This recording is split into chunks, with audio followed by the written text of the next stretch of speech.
This is a very special moment, I think, around our nation and all of that concerning the issue of freedom. And your music today reminds us of partly why we're free today and why people can protest and why people can try to make things better for themselves. Because we all came here, our ancestors came here so that they could be. I know my folks, my great-grandparents and grandparents before them and all those individuals came from Chicago area down to farm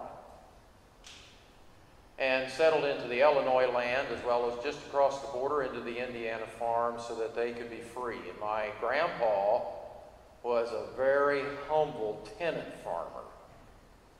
He was about as broke as you could be. One of the houses they lived in, the air blew through the walls. Is how poor the Hauns were at one time in their life. But they wanted to be free. And they lived by that freedom. And they slowly made it up the ladder because they wanted to have freedom.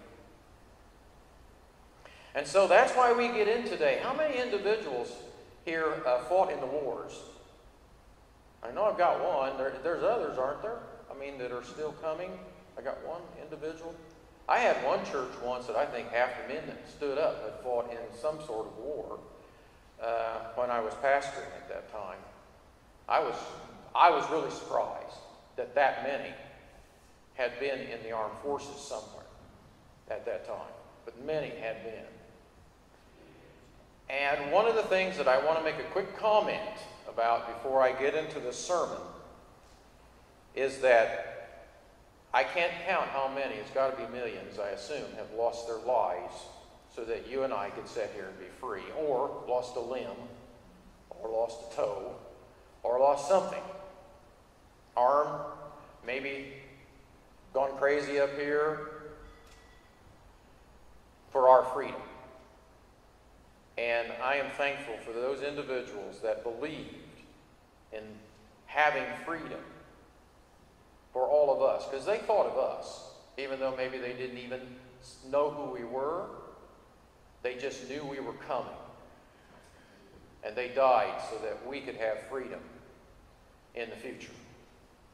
So to all of them, I am thankful. And to those who were fortunate enough to survive, which was my wife's father, he fought against the Japanese.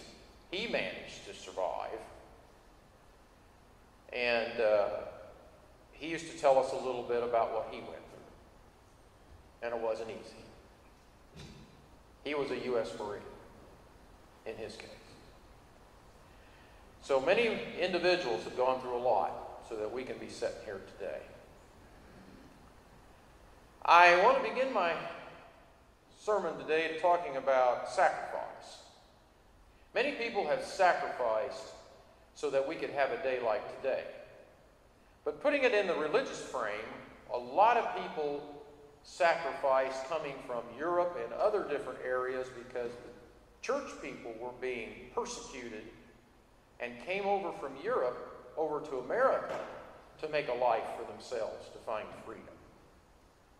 But everybody sacrifices during their life. I don't think I've ever met anybody that hasn't sacrificed something about something. My Aunt Jewel sacrificed her willingness to have a different kind of a life so that she could take care of Uncle Wayne and my grandpa. So I grew up knowing my Aunt Jewel, and that she was married to Wayne, and then divorced Grandpa. Now, Grandpa was one of the laziest men. Forgive me, Grandpa. I don't know if you're up there or not because you never confessed Jesus or not. But he was one of the laziest guys I ever run into. In fact, his reputation in the family was being absolutely lazy. So I don't know about Grandpa, what he thought about all that. But Uncle Wayne was a worker. Aunt Jewel just worked her hands to the bone. She was a great gal to do all that. She cooked and milked cows and fed the chickens and did all that stuff just like that. And raising it. Everybody on the farm. You may know of somebody who sacrificed for you. I don't know if you do or not. I don't even know how you feel about sacrifice. But many people have sacrificed a lot in their life, and others have not. Let me give you some of the ugly stuff about sacrifice that's in our history as far as religious stuff. Israel, after it had become free, God had set them free from Egypt. God had set them free from basically the people that were living in the lands where they lived at in Israel. Some of the kings of Israel quit doing what they were supposed to be doing in the Lord and began sacrificing their children as an offering, instead of sacrificing a cow or the other things that God demanded. They began to sacrifice their children. I remember reading, of course I was a kid when I was doing this reading, and would read in the Old Testament about those kind of things and those kind of kings, and I prayed that God wouldn't allow me to be sacrificed by my mom and dad, you know.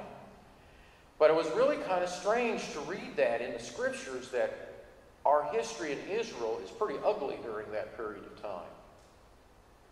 And they sacrificed the life of their own in thinking that would be good for them. So I don't know, you see, there's always been the sacrifice in our families, hasn't there? Someone has always sacrificed so that, for some reason, about something. And that's why we get into Romans chapter 6, verses 12 and on, is because it kind of fits the theme of sacrifice, even though it never says in there one word about sacrifice. Since you and I sin,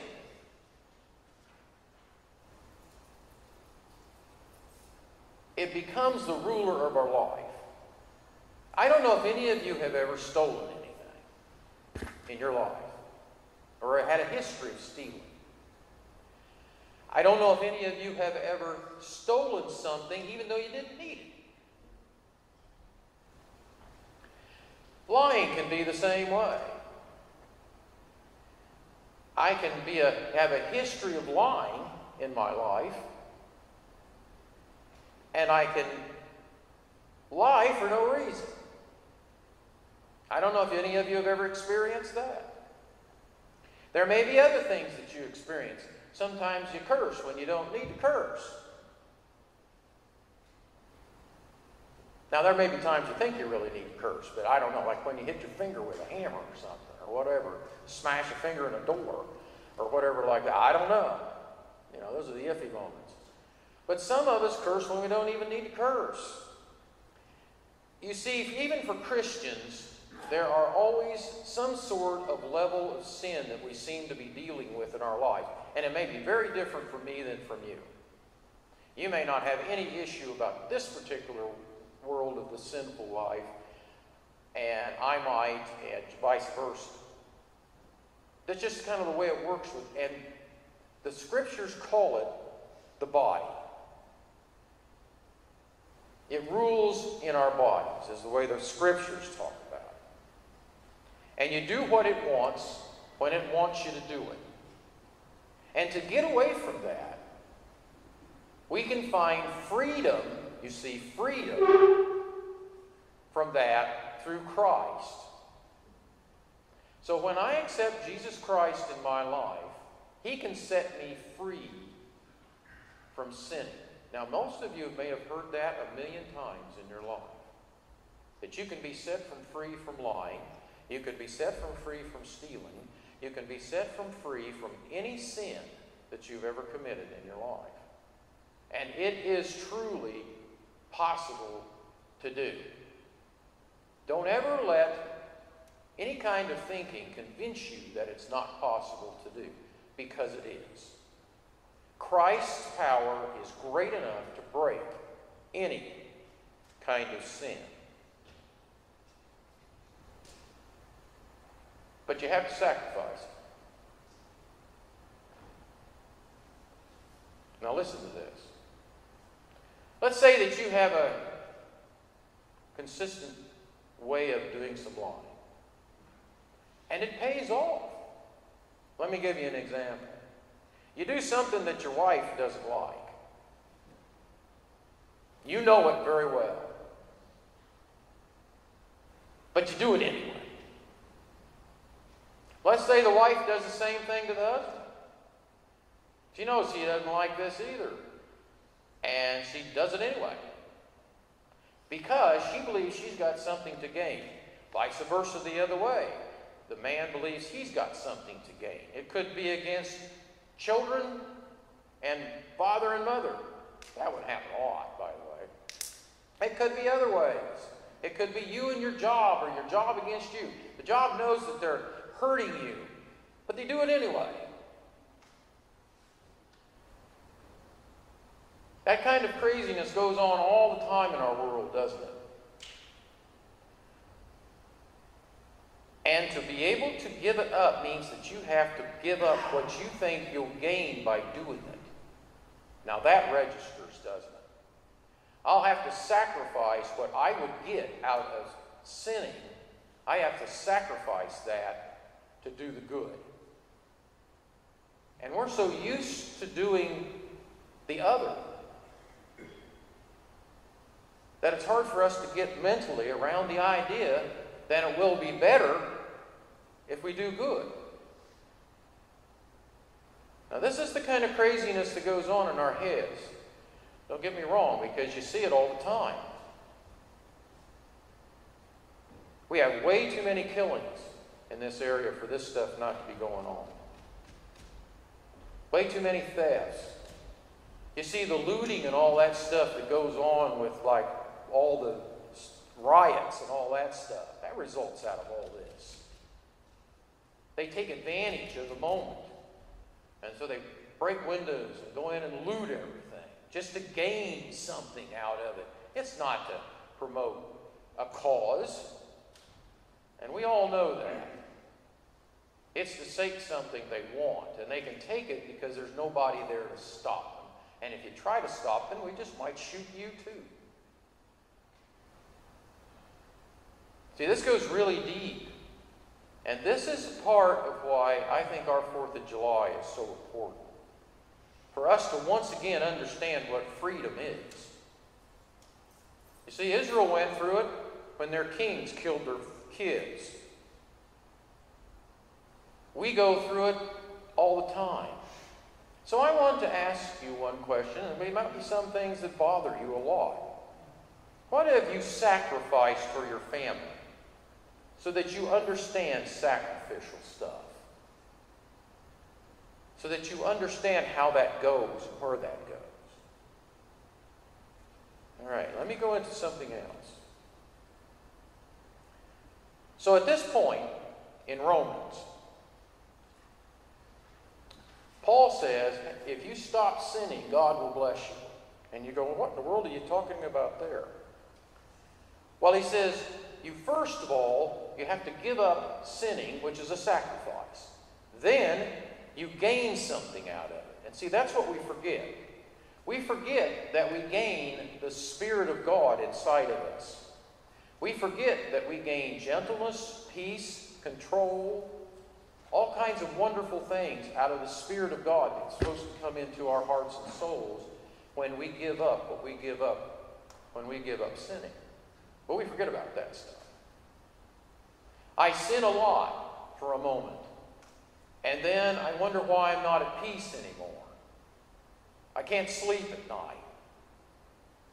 I think about this sin all the time. And it's because God is convicting me to change. You need to change. And the devil likes to torment you because you were doing your sin. And that's the intricate part about that. You walk away from sin, so you sacrifice the things that you gain by sinning, and then you go to the goodness of things. There is no in-between, by the way. It's a black and white situation. It's either or. And you understand that inside of your heart and soul.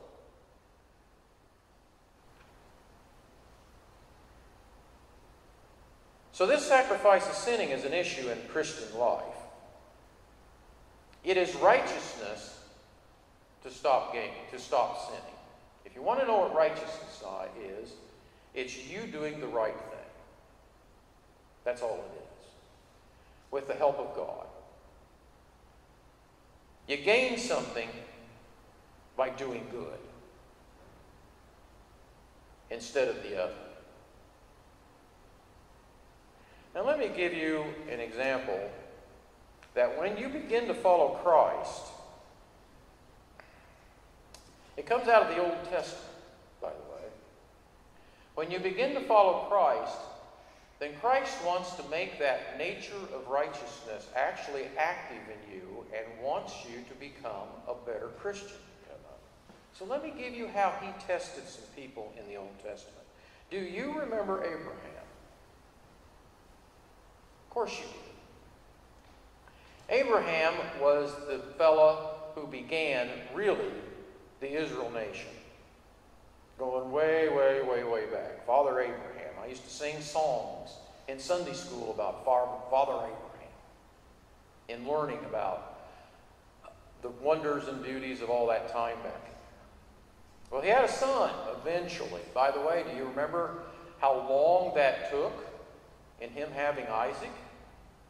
My goodness, that took a long time. In fact, it took so long that he was an old man. And Sarah was an old woman who had passed her opportunity to be able to have a child. And who knows if he could have had one. He was that old. And God visited one day with 3 angels. They were in the form of men. And they told Abraham that he was going to now have a child. Now, Abraham took that as a good thing, but Sarah did what? Do you remember? She laughed in her tent. How crazy are these angels? They're nuts. They've lost their minds. I have passed my prime. And they knew that she said those things. You know, you can't fool some things. But they went into the tent then and told her that she was going to have a baby. And she, yeah, right. Well, she conceived and she had Isaac. Now, Isaac is a young man, and I mean like 10, 11, something like that. He's in this range right in here. And they're having a good time, Abraham and the family and all that, enjoying the fact that he is growing up strong and everything's going good, by the way. God all at once comes to Abraham. He says, I want you to take Isaac and I want you to sacrifice him on an altar to me. Now, there we go. We get into that later idea that was present in those days of sacrificing children to please God.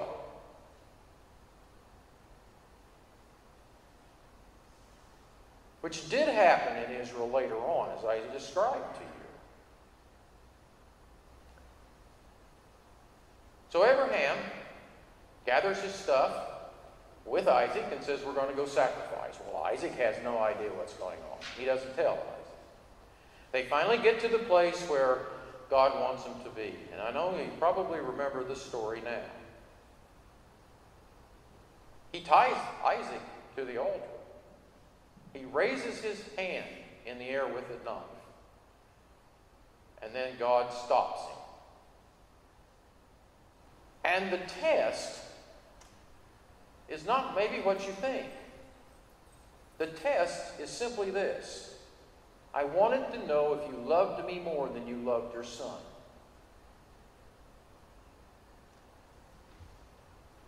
And he says, God says to him, I now know that you love. Now, don't you think that God knew that he loved him more than he loved his son before he sent him up there? Probably.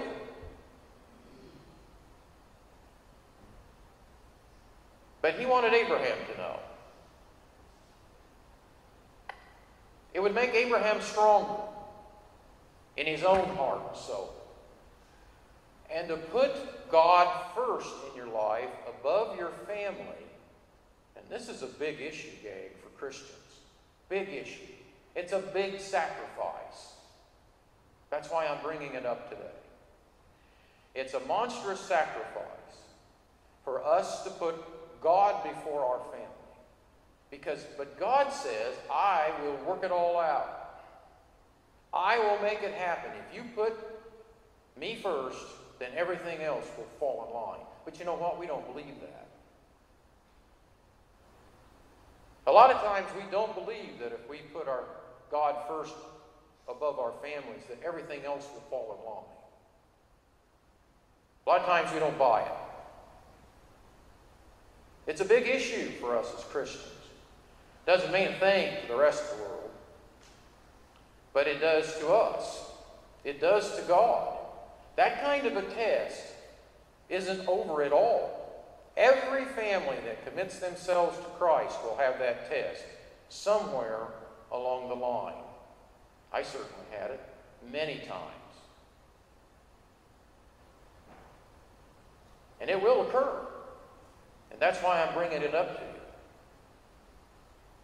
Because God wishes to fill your heart full of Him, and that will trickle down to your family in big-time ways. It'll help you make better decisions about other things in viewing of Him as well as your family. It is a great way to understand what it is to sacrifice. Now, we celebrate the 4th of July this week. And I'm telling you, I expect my community to go absolutely nuts with fireworks. I expect this next week, and it won't probably become dark until after 11 o'clock or 12 o'clock at night. I've got enough people around me that live just around me. Now, we have these larger areas in between us in our case. There's it'll be so lit up with the bang and the boom and the pow that I'll probably have the cat inside of the house because she'll be shivering to death, as well as my wife hung over there really close to me because it's scaring her to death how loud they are. And it'll be so lit up because there are going to be no large fireworks going on in by the city or any other town that I know of. And the guys who sell the fireworks are going to make bundles of money this year. They're going to do really well. They're going to sell out. So you better get out there and get them now, because you wait till right toward the 4th, there may not be any of them. China's going to make big money, by the way, this year. 99.9% of the fireworks now are made by China. So we're supporting China in this effort. I expect it to be really lit up. So the only thing I ask you, if you're going to participate, just be careful.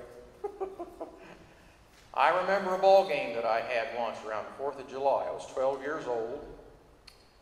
We had a pretty good team. And we had one guy that could really pitch well. I was the catcher. We go to the game on the 5th. It's the day after the 4th. We got the game on the 5th. He comes in and he says, I'm going to pitch today, but look at my hand. I said, what happened to your hand, man? Well, I blew up 4 firecrackers in it. It was his pitching hand. Well, he didn't pitch very well that day. I was very active against the backfield, the backstop back there, grabbing the ball because he'd throw it way over my head, and he'd throw it way underneath, he'd throw it way over here, and he'd throw it way over here. We still only lost by a run or two, surprisingly enough. So I want you to be really careful about that kind of stuff. But the 4th of July is going to be celebrated here. I expect a lot of fireworks. I expect many of us to participate in that, especially if we've got kids. Or they're going to be over at our house during that period of time, or whatever. And I know what our veterans have done so that we could have such a day. And I never mentioned really directly, but the greatest sacrifice you can do humanly for a nation is to die. And I know that. That's why we celebrate the 4th of July like we do, is because of all those who died so that we could have freedom. It will not stop either for us to have freedom. We will have to sacrifice. I wish we didn't. I wish that we didn't have to sacrifice human beings so that we could have freedom. But we all know it.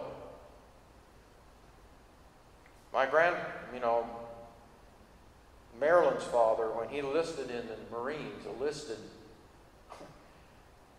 in his late 20s. And if he was going to die, that was okay.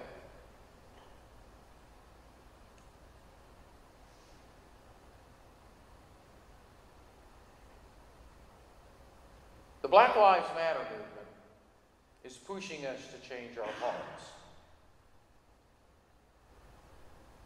We all know that. I don't know where you are at in the issue of racism inside of your own heart. I don't know where you're at. We don't talk about it much, do we? I know this. I have been to other countries. And I don't care who it is, all nations, whoever the majority is in that nation, has a problem with racism. If I go to Black Africa, they won't like me because I'm white. If I go to the Muslim world over there and claim to be a Christian, they won't like me because I'm white and I'm not their color over there. It exists. It's just there. If I definitely go to China, I'll have a real problem being a Christian in white China. I might lose my limbs and arms really quick there, or end up in a concentration camp real fast in China. Racism does exist, race against race, throughout the whole world. We're the only country that tries to deal with it. I will give us credit for that. We really do try to deal with it. Christianity has helped us to try to deal with that. It really has. And so I don't know how it works inside of you. I've already told you that one time I truly felt like that I did not like black people because my community taught me so. It wasn't my little church that I went to, but my community taught me so. They taught me to hate blacks. And we didn't even have a black in the whole county. That's what was crazy about it. But they did teach me that. I remember their comments. I remember what they said. I remember what I was told.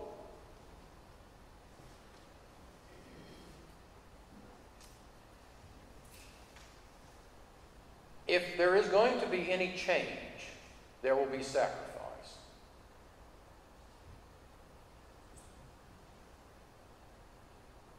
Have you thought about that? Each and every one of us in here, whether we are racist or not, will end up sacrificing a little bit for change. You ever thought about that? Let me give you an example. Now, this may not bother you, but it'll bother some. It really will. If a black family moves in to your area and there isn't any black people in there, and they move into your area, it'll bother some, won't it? Why? They'll think there'll be more crime. They'll think their property and what it's worth will go down. Don't tell me you haven't been told that. I don't know what might be some of the other reasons. I know at least those two. So to allow a family to come into your area that's black to move in, you may believe that's going to be some of the things that happen. There was a weird moment that I had the other day, just the other day on my street. For some crazy reason, my street there, and I own a road, is become one of the streets that people love to walk on. to love to exercise. There's no sidewalk or nothing. It's just a street. And I see all kinds of people walking up and down that street now. It's happened about the last year and a half. All kinds of people walking up and down. It's a white community right in there, surprisingly enough, in Indianapolis. Can you believe that? And now there are black folk that walk up and down that street. Now, I'm going to ask you something. If you were living on that street with me, would that bother you?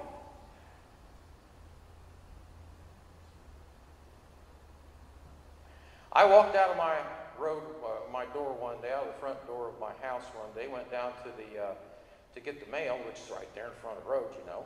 And lo and behold, I walk out, I look to my left, nobody coming. I look to my right, and there's two black fellas standing right there. They shocked me because I didn't know they were there. They were shocked that I appeared. So we all three shocked each other. I said hello, and they said hello back to me. Now, in the old days, I'd have said something like, "What are you doing here? You ain't supposed to be on this street." And you know why, too. But I don't do that now, because I've changed. And I got my mail out, and back to my house I went.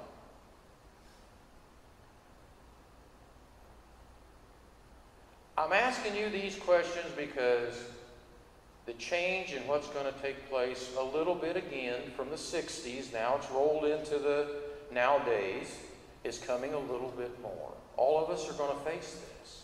There is no escaping it in this manner. Some of you, I know it doesn't make any difference at all. And that's great. I'm glad. But I don't know about others or whatever. I'm asking you that if there's any issue for you, please deal with it. It took me a long time to find out that I really had it that deep inside of me. So I had to openly deal with it. But I do not support the looting, the theft, and all the other craziness that goes along with this. That, my friends, is sin. Taking over that property in Seattle was outright sin. That's taking other people's property and making it yours. That's just downright sin. There is no acceptance to that. It'd be like them taking over your house because they decided to. And you can't leave because the mayor, they're not going to leave because the mayor says, they can stay there.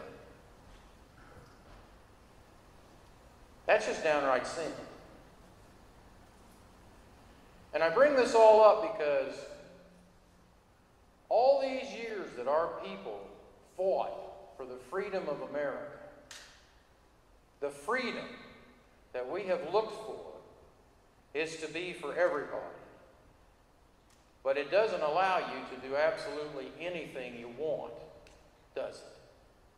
No. No, freedom has its parameters.